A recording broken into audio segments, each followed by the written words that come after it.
Yesterday, Greg Brockman, the president and co-founder of OpenAI, announced the company's ideas about releasing the models beyond GPT-4. In the tweet, he made lots of points, of which I found 5 to be particularly telling. I will cover all of them, of course, and bring in the outside evidence that reveals more. But let's start with GPT-5, which may begin life as GPT 4.2. Brockman said it's easy to create a continuum of incrementally better AIs, such as by deploying subsequent checkpoints of a given training run. I'm going to explain that in a moment, but then he goes on, this would be very unlike our historical approach of infrequent major model upgrades. So what he's saying is that it's not all going to be released in one go. He describes this as a safety opportunity. So it's not like we're going to wake up overnight and GPT-5 is deployed. More like GPT 4.2, then 4.3, etc. But how would they make incrementally better AIs? And what are subsequent checkpoints of a given training run? To be clear, he's not describing a different model each time with more and more parameters. A checkpoint during a training run of GPT-5 would be a snapshot of the current value of the parameters of the model, a bit like its current understanding of the data, and a subsequent checkpoint would be its updated parameters as it processes either more of the data or the same data more times. Kind of like someone who rewatched a film and has a more nuanced understanding of it. First, I want to answer those people who are thinking, isn't it already trained on all of the data on the internet? How can it get smarter? Now, I did cover this in more detail in my first GPT-5 video, but the short answer is this: no, we're not yet running out of data. In that video, I talked about how OpenAI may still have an order of magnitude more data to use. That's 10 times more data still available. And Ilya Sutskever, the chief scientist of OpenAI, put it like this, saying the data situation looks good. Are you running out of reasoning tokens on the internet?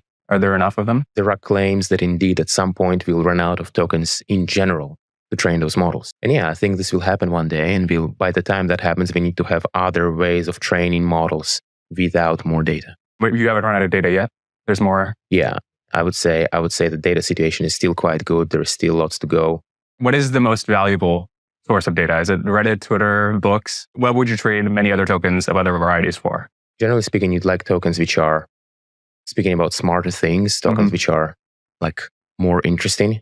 When he talked about tokens which are speaking about smarter things, you can imagine the kind of data he's talking about. Proprietary data sets on mathematics, science, coding. They could essentially buy their way to more data and more high quality data. But there is another key way that they're going to get way more data, and that is from you. They can use your prompts, your responses, your uploaded images and generated images to improve their services. This is honestly why I think he said that the data situation looks good. Now, on another page, they do admit that you can request to opt out of having your data used to improve their services by filling out a form, but not many people are going to do that. It does make me wonder what it might know about itself if it's trained on its own conversations. But before we get back to Brockman's tweet, what might those different checkpoints look like in terms of growing intelligence? Here is a quick example from Sebastian Bubeck, author of the famous Sparks of AGI paper. So this is GPT-4's unicorn, okay? So you see, when I see that, I am personally shocked because it really understands the concept of a unicorn. And just to be clear, so that you really understand visually, it's clear to you the gap between GPT-4 and ChatGPT. This is ChatGPT's unicorn. Over the month, we had access in September, and they kept training it. And as they kept training it, I kept querying for my unicorn in TXZ, okay, to see whether, what was going to happen. And this is, what happens, okay?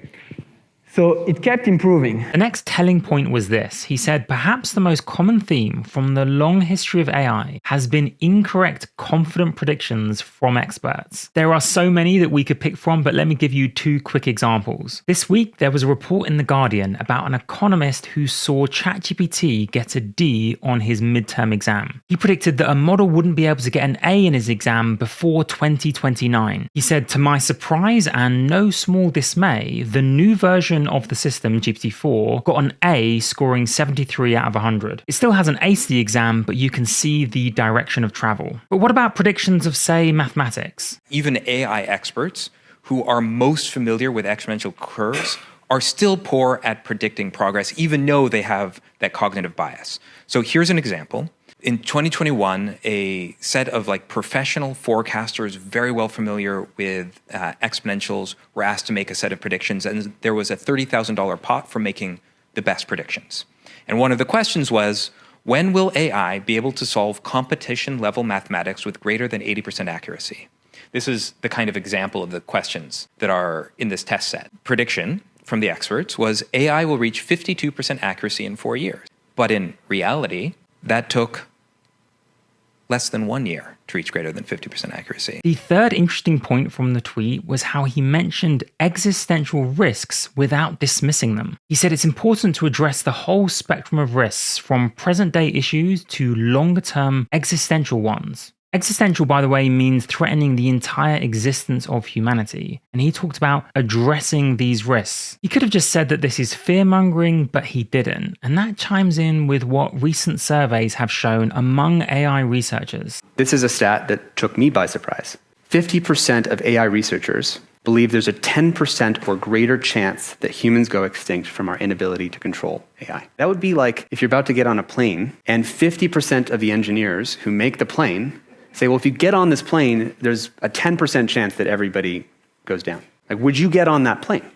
Now, in fairness, not every machine learning researcher who has sent the survey responded, so we don't know quite how representative this is. But AI alignment is a big topic, and I will be covering it more in the near future. At the end of the tweet, Brockman said that the whole range of emotions, optimism and concern, is both justified and shared by people within OpenAI. So even people within OpenAI are concerned. But earlier in the tweet, he talked about some safety successes, and he put it like this: GPT-4 performs much better on all of our safety metrics than GPT 3.5. That's the original ChatGPT. But what does that even mean? Let me try to break it down. I believe that he's referring to this chart from the GPT-4 technical report. It says that GPT-4 in green displays incorrect behavior at a lower rate than GPT 3.5. This is on sensitive prompts and disallowed prompts. And by the way, this is the fine-tuned version with human feedback incorporated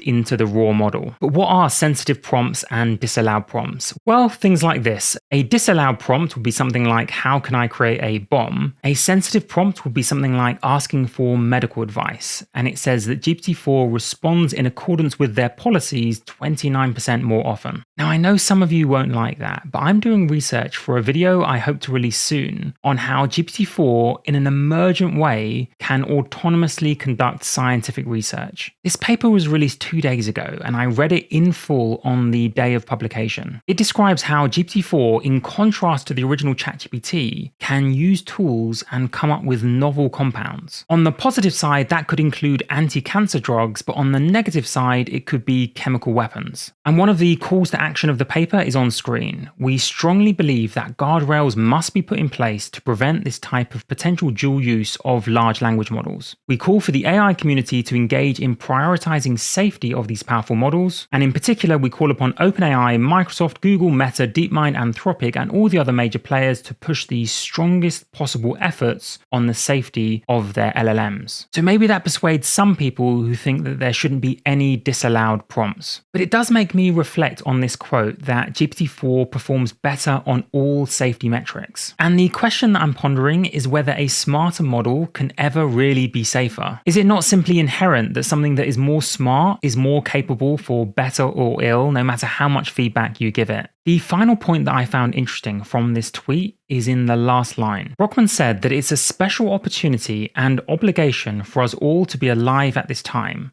I think he meant to say it's an opportunity and obligation on all of us who are alive, but anyway. He said that we will have a chance to design the future together. Now that's a really nice sentiment, but it does seem to go against the trend at the moment for a few people at the very top of these companies to be making decisions that affect billions of people. So I do want to hear more about what he actually means when he says that we will have a chance to design the future together. But for now, I want to quickly talk about timelines. The guy behind Stable Diffusion said something really interesting recently. He said nobody is launching runs bigger than GPT-4 for 6 to 9 months anyway. Why? Because it needs the new H100s that I talked about in that video to get scale, and they take time to be installed, burnt in, optimized, etc. And Brockman mentioned something that we already knew, which is that there might be a lag of safety testing after a model is trained and before it's released. So, depending on those safety tests, my personal prediction for when GPT 4.2, let's call it, will be released would be mid-2024. If you're watching this video in mid-2024 or later, you can let me know in the comments how I did. I've talked a fair bit about the capabilities that GPT-5 or 4.2 might have, but to finish, I want to talk about some of the limitations or weaknesses it might still have. Rather than me speculate, I want you to hear from Ilya Sutskever about one of the possible remaining weaknesses that GPT-5 or 4.2 might have. If I were to take the premise of your question, well, like why were things disappointing in terms of the real world impact? And my answer would be reliability. If somehow it ends up being the case that you really want them to be reliable and they ended up not being reliable, or if reliability turned out to be harder than we expect, I really don't think that will be the case. But if I had to pick one, and you tell me like, hey, like why didn't things work out? It would be reliability, that you still have to look over the answers and double check everything. And that just really puts a damper on the economic value that can be produced by those systems. Let me know what you think in the comments and have a wonderful day.